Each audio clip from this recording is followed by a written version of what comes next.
물질적으로 많은 것보다 삶 자체가 풍요로운 게 진짜 부자다.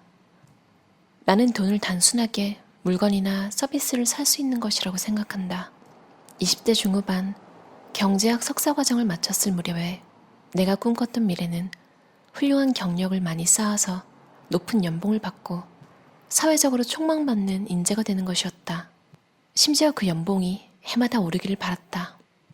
하지만 40대 중반이 되어 보니 지금은 돈을 많이 벌고 사회적으로 성공하는 것보다 인생에 중요하고 의미 있는 일이 수없이 많다는 걸 깨닫게 되었다. 부자는 무조건 돈만 많은 것을 의미하지는 않는다. 부자는 삶 자체가 풍요로운 사람이다. 우리 주변에는 돈을 들이지 않고도 얻을 수 있는 풍요로움이 얼마든지 존재한다.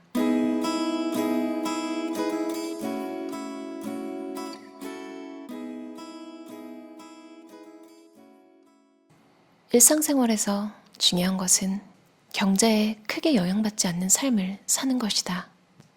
그러려면 인생의 장기적인 계획을 반드시 세워야 한다. 계획을 세우는 이유는 자신의 현재 경제 상태를 살펴보고 앞으로의 삶을 불안하지 않게 꾸려가는 방법을 찾기 위함이다. 우선 현재와 미래를 위한 재산 계획부터 세워보자. 자신은 나이가 몇 살일 때 부인이나 남편은 몇 살인가? 그때 자녀의 나이는 몇 살이고 부모님의 연세는 어떻게 되는가 등을 기준으로 필요한 돈을 산출한다. 의외로 많은 사람들이 미래에 언제 얼마만큼의 돈이 필요한지를 알지 못한다. 물론 계획한 대로 이루어지지는 않겠지만 계획을 세워보는 것 자체만으로도 큰 의미가 있다. 재산 계획을 세우면 존재 없는 불안감에서 벗어날 수 있다. 마음이 안정되고 여유가 생기면 돈이나 재산, 지출 내역 등을 정확한 수치로 객관적으로 파악할 수 있게 된다. 내가 쓰는 돈이 먼 곳에서라도 누군가에게 도움이 되기를 바라며 물건을 산다. 금전 감각은 매우 중요하다. 내가 돈을 어디에 얼마를 쓰는지 생각해 본 적이 있는가?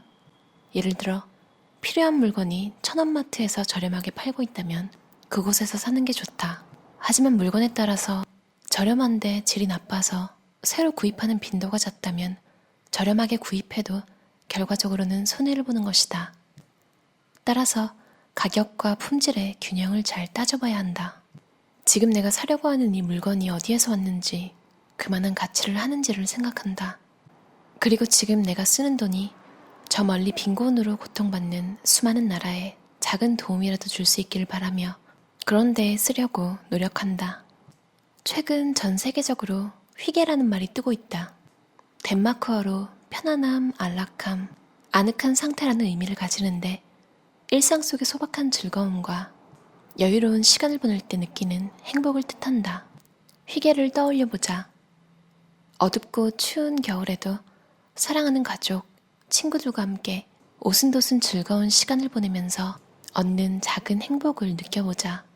휘게를 잊지 않는다면 10억 원이라는 돈이 없더라도 분명 행복함을 느끼며 살아갈 수 있을 것이다. 집은 나의 성지이자 가치의 중심. 핀란드 사람들은 집을 좋아한다. 늘 함께하고 일상적인 장소라서 특별히 생각해 본 적이 없다면 집을 자신만의 최고의 장소라고 생각해보자. 인생이 즐거워진다. 핀란드의 겨울은 춥고 길어서 집에서 머무는 시간이 많다. 그래서 집에서 소소하게 즐길 수 있는 것들에 관심이 많은 편인데 수많은 아이템 중 하나로 캔들을 자주 사용한다.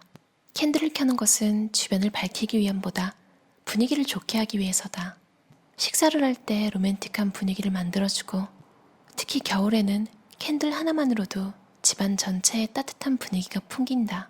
나는 겨울 저녁에 좋아하는 캔들을 켜놓고 책 읽는 것을 좋아해서 매년 선선한 계절이 다가오면 드디어 가을이 왔어. 빨리 캔들을 꺼내자 하고 소리치기도 한다. 캔들과 함께 집에서 행복한 시간을 갖는데 홍차만한 게 없다. 캔들과 홍차는 짝꿍이라고 해도 손색 없을 정도로 잘 어울리는데 홍차를 따뜻하게 마시기 위해서 사용하는 티라이트에 예쁘고 멋스러운 티라이트 홀더까지 겸한다면 세상 부러울 것 없이 너무 행복하다. 핀란드 사람들은 그릇에 대한 애정이 남다른데 특히 이달라와 같은 전통이 있는 자국 브랜드의 그릇을 성인이 되면서부터 하나씩 모으기를 좋아한다. 나는 현재 딸과 함께 단독주택에서 산다. 집이 아주 중요하다고 생각하고 집에서 생활하는 시간을 무척이나 소중하게 여긴다. 하루 중에 가장 좋아하는 시간이 있는데 퇴근 후 딸아이와 창문 밖으로 보이는 사계절의 변화를 느낄 때다. 핀란드인들은 집을 지내기 편하고 가장 좋아하는 장소로 만들어서 일상을 소소한 행복으로 채우려고 한다. 또 길고 추운 겨울을 잘 견디기 위해서 많은 시간을 집에서 보내는데 긴 시간을 집에서 보내야 하므로 집안의 공간에 많은 투자를 한다. 핀란드인들은 집에서 식물을 기르는 걸 좋아한다. 식물의 종류는 집마다 다르지만 나는 아보카도, 오렌지, 레몬, 라임, 자몽 등을 직접 길러서 먹는다. 핀란드 사람들이 식물을 키우는 걸 좋아하는 또 다른 이유는 자연과 언제나 함께하는 것을 중요시해서다. 집안일은 피곤하다고 느껴질 때가 있다. 그럴 때면 나는 나름대로 오랜 경험에서 터득한 집안일을 즐겁게 하는 3가지 팁을 활용한다. 첫째, 5분만 손을 댄다. 산더미처럼 쌓인 집안일을 보고 치우기 전부터 질려버렸다면 먼저 5분만 하자라는 말을 스스로에게 해보자. 그러면 마음이 조금 편해지면서 미루기만 했던 귀찮은 집안일을 시작할 용기가 생긴다. 둘째, 완벽함을 목표로 하지 않는다. 완벽함을 목표로 할 때 그 목표에 도달하는 동안의 과정은 무척이나 멀고도 험난하다. 셋째, 하는 김에 바로 치운다. 사실 청소에서 이게 가장 중요하다. 밥을 먹었으면 밥 먹은 김에 바로 설거지를 하고, 옷이 더러워지면 더러워진 김에 바로 세탁을 하고, 아이들이 장난감을 가지고 놀다 어지럽혔으면 바로 정리하도록 가르친다. 이렇듯 항상 곧바로 치우기를 습관화하면 청소하기가 수월해진다. 이게 습관이 되면 집을 언제나 깨끗하고 정리된 상태로 유지할 수 있다. 용기를 내어 완벽함을 목표로 하지 않을 것, 집을 완벽하게 청소하지 않을 것, 먼지 하나 없는 집을 만드는 것보다 인생에는 훨씬 중요한 것들이 많다. 여러 가지 제가 자기계발서나 미니멀에 관련된 책을 많이 보는데 항상 나오는 내용이 완벽주의에 대한 경각심인 것 같아요. 잡동사니 역습이라는 되게 유명한 책인데 아직 안 봤었거든요. 그걸 읽는 중인데 호딩이라고 하죠. 물건 쌓아두는 거 있잖아요. 병적으로. 그러니까 사람이 집안을 돌아다닐 수 없을 정도로 쌓아놓는 호딩, 병적인 수준의 잡동사니를 모으신 분들 내면에 관한 내용이 많은데요. 그 중심에 보면 완벽주의가 항상 있더라고요. 그러니까 전혀 상관이 없을 것 같은데 오히려 더러워서 그렇게 됐을 것 같은데 아직 다 읽진 않아서 여러 가지 사례를 다 보진 않았는데 제가 앞에 몇 가지 사례를 읽어보니까 그 호딩을 시작하신 분들의 과거를 보면 다 공부를 굉장히 잘했고 뭔가 다 완벽주의적인, 그러니까 강박적인 성향이 있었어요, 항상. 근데 그게 어느 순간 점점 더 심해져서 정말 비참한 경우는 잡동사니에 깔려서 죽는 경우도 있거든요. 핀란드 청소 스타일을 이 책에서 보니까 어머니가 도맡아 하거나 혹은 아버지가 도맡아 하거나 이런 게 아니라 혹은 또 어떤 집은 애가 다 도맡아 사는 집도 있잖아요. 그런 아이가 또 애어른이 되기도 하고 자기 구역을 자기가 청소한다는 건 사실 사람이 살면서 사람답게 사는 일과 중에 하나인데 누구 한 명이 도맡아 사는 건 좀 이상한 것 같아요. 나이를 먹어서까지. 그런 면에서 핀란드 스타일은 좋게 우리나라 말로 좋게라는 게 있잖아요. 그게 딱 되는 것 같아요. 누구는 안 해가지고 한 명이 꼭 뭐라고 해야지 다시 시작되는 그런 게 아니라 누가 말하기 전에 적당히 평소에는 그렇게 살다가 초여름이나 크리스마스 전날에 다 같이 대청소 한번 하고 나머지 평일에는 또 똑같이 그냥 자기가 할 수 있는 만큼 좋은 것 같아요. 핀란드 사람들은 유행을 쫓지 않는다. 내가 어떤 것을 좋아하고 잘 어울리는지를 알고 있기 때문에 굳이 유행을 쫓지 않아도 핀란드 사람들은 언제나 멋스럽다. 내게 맞지 않으면서 그저 비싸기만 하고 입었을 때 몸이 경직되는 옷은 입지 않는다. 핀란드인들은 자신만의 스타일을 지키는 것을 중요하게 여긴다. 보통 옷을 살 때는 낡아서 새 것이 필요하게 되었을 때뿐이다. 색감에 대해서도 합리적인 편이다. 대다수의 핀란드 사람들은 검은색을 선호하는데 무난하고 어디에나 잘 어울리기 때문이다. 거기에 날씬해 보이기까지 하니 금상첨화다. 또 한 가지 중요하게 여기는 것은 나이와 체형에 어울리는가이다. 어렸을 때와 달리 체형을 감추려고 넉넉한 사이즈의 모노톤의 어두운 옷을 고르는 경우가 많은데 무조건 숨기고 감추는 것보다 자신의 분위기와 체형에 맞는 옷을 찾아서 입는 게 훨씬 멋스럽다. 유행보다는 기능성, 나아가 체형이나 연령에 어울리는 스타일을 발견하게 된다면 옷을 사는데 시간과 돈을 낭비하지 않고 패션을 즐기며 즐거운 일상을 보낼 수 있다. 눈으로 보이는 겉모습보다 그 속에 있는 알맹이가 진짜 중요하다. 다른 유럽 국가의 사람들과 비교해봐도 핀란드 사람은 패션에 관해서 확고한 신념이 있다. 옷에 비싼 돈을 들이지 않고 일반적으로 많은 사람들이 알고 있는 세계적인 명품 브랜드에도 무관심하다. 오히려 옷처럼 겉으로만 보이는 것에 시간 낭비, 돈 낭비를 하는 사람을 보면 내면은 신경 쓰지 않는 사람이 아닐까라는 의문을 가지기도 한다. 겉으로 보이는 무엇을 입고 있는지보다 옷을 입은 그 사람이 무엇을 생각하는지, 무엇을 하는지를 더 중요하게 여기는 것이다. 유행하는 옷을 갑옷처럼 두르지 않고 내면에 존재하는 자신을 소중히 하는 것이 얼마나 멋진 일인가? 주변에 물건이 넘쳐나고 많은 옷들을 둘러싸여 사는 사람을 보면 자신감이 없어 보인다. 형형색색의 화려한 옷으로 겉을 꾸며서 부족한 자신을 숨기고 보호하는 것처럼 보인다. 패션을 즐기는 걸 부정하는 게 아니다. 자신만의 기준으로 패션을 즐긴다면 아주 멋진 일이다.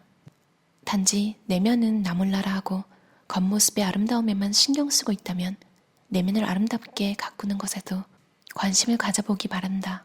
이 책을 읽다 보니까 예전에 미수다라는 프로그램 미녀들의 수다에 나온 따로 삶이는 지 기억나시나요? 막걸리 되게 좋아해서 막걸리 주 차렸던 걸 마지막으로 그 후에는 소식을 몰라서 괜히 한번 찾아봤는데요. 한국분과 결혼하셨네요.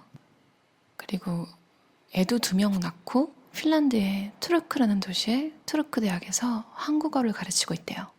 만화책도 막 번역하셨던 것 같은데 지금도 번역 프리랜서 하고 계시대요. 혹시 누가 궁금해하실까봐 좀 읊어봤어요. 따루 씨가 한 말이 제가 기억이 나서 이렇게 길게 얘기를 했는데요. 예전에 따루 씨가 한창 활동하실 때 라디오에 나와서 한 얘기가 기억이 나요. 한국 분들 K-팝과 함께 K-뷰티도 유명하잖아요. 근데 그만큼 또 오지랖도 그거에 대한 우리나라 사람들이 따뜻해서 조언을 해준다고 한 게 사실 근데 받는 입장에선 필요 없는 경우가 많잖아요. 따루 씨도 이제 미에 관한 지적을 많이 받았대요. 따루 씨가 좀 안 꾸미는 캐릭터였잖아요. 안경도 그대로 그냥 끼고 나오시고 별로 막 패션에 관해서 막 차려입고 이런 스타일은 아니었는데 한국 친구들이 따루야 넌 이렇게 하면 예쁠 것 같아. 이렇게 하면 예쁘고 이걸 저렇게 하면 더 예쁠 텐데 왜 안 꾸며? 우리나라 사람들이 그 말 들으면 좀 기분 나빠하면서 기분 나쁨과 함께 자괴감. 왜 나는 안 예뻐서 이런 소리를 듣고 있는가? 뭐 이런 식으로 사고가 가기도 하잖아요. 따루 씨는 그냥 딱 가볍게 한마디. 내가 왜 예뻐져야 돼? 이거 듣고 소름 돋았어요. 얼마나 사람들이 예뻐져야 된다는 거에 찌들어 있으면 만나는 사람마다 넌 이거 하면 이쁠 텐데 저거 하면 이쁠 텐데 저도 솔직히 그런 지적 되게 많이 받았거든요. 무슨 가방을 하나 쓰고 있으면 야 인간적으로 가방은 좀 바꾸자. 그 가방이 좀 많이 후지긴 했어요. 근데 그런 얘기를 대놓고 할 수 있다는 사회라는 게 기본적으로 갖춰야 할 게 너무 많은 게 한국 사회인 것 같아요. 옷을 좀 안 챙겨 입고 가면 그리고 여기서도 또 이게 또 갈린대요. 차를 끌고 가서 가볍게 입은 것과 그냥 말 그대로 후줄근하게 입은 것을 또 차별한다는 거죠. 아니 똑같이 돈 내고 사는 거 아닌가? 이런 생각이 드는데 뭐 사람들의 편견을 바꾸는 게 어디 쉽나요? 그냥 최대한 깔끔하게만 입는 정도로 타협을 보는 것도 괜찮은 것 같아요. 핀란드가 유럽 국가 중에 가장 내향인이 많은 나라라고 하잖아요. 핀란드 사람들은 직설적이면서도 다소 소심하고 의미 없는 농담은 주고받지 않고 매사 진지한 편이다. 또 정직하고 책임감이 강하며 근면성실하다. 그래서 해야 할 일은 책임을 다하고 사무실에서 목적 없이 우두커니 앉아있는 법이 없다. 8시부터 4시까지의 근무 시간에 한눈 팔지 않고 집중해서 열심히 일하고 정시에 퇴근한다. 미니멀이라는 단어랑 되게 잘 어울리는 나라 같다는 생각이 들어요. 제가 유럽에 있을 때 하나 아쉬운 게 오로라를 못 보고 온 것? 아이슬란드에 되게 가고 싶었는데 아일랜드에 있을 때 아이슬란드를 가려니까 생각보다 쉽게 비행편이 되어 있지 않더라고요. 그리고 되게 비싸고 지금 생각하면 언제 다시 갈까 이런 생각이 들어서 좀 아쉬운데 사실 좀 은근히 다행이기도 해요. 뭔가 유럽에서 또 하고 싶은 게 그다지 남아있지 않아서 갈 명분이 없거든요. 그런데 이런 위시리스트 정도 하나 남은 게 나중에 다시 갈 수 있는 원동력이 되기도 할 것 같아요. 나중에 생각하면. 사실 이 핀란드 책에서 돈을 안 쓰고 놀 수 있는 것들이 많다고 나와 있는데 자연 환경이 워낙 좋아서인 것도 좀 커요. 그래서 우리나라를 생각하면 건축가 유현준 씨가 우리나라에는 섞여서 어울릴 돈을 안 들이고 놀 수 있는 광장, 공원이 부족하다고 하잖아요. 제가 스페인에 있을 때 마드리드에 있었는데요. 진짜 골목골목에 코너 같은데 있어요. 뭔가 이렇게 공간이 항상 조금씩 있어요. 그게 주말에 어떻게 되냐면 사람들로 꽉 차요. 그 사람들이 바닥에 앉아서 술을 먹고 왁자지껄 노는 거죠. 골목골목 그렇게 있는 것뿐만 아니라 공원 자체도 굉장히 많고요. 플라자라고 불리는 큰 광장이 곳곳에 있어서 사람들이 어울려서 놀기가 좋아요. 이벤트도 굉장히 많이 벌어지고요. 우리나라랑 일본을 보면 일단 집도 조금 도무지 사람이 살기 좀 힘든 삶에 우울해지는 공간 사이즈를 만들어 놓고 월세를 받고 좀 비인간적으로 돈을 버는 건물주들도 있고 또 월세를 내면서 사는 그 사람들이 쉴 공간이 없으니까 나가서 또 돈을 써야 되잖아요. 벤치도 부족하고 핀란드의 책 읽기만 해도 기분이 좋아지지만 한국의 도시 문화에 적용을 해서 생각을 해보니까 조금 슬프기도 했어요. 합리적이고 멋진 도시계획으로 누구나 돈을 쓰지 않아도 살기 편하고 즐거움을 누릴 공간이 많은 그런 삶을 살 수 있었으면 좋겠어요. 들어주셔서 감사합니다. 편안한 하루 보내세요. 편안한 하루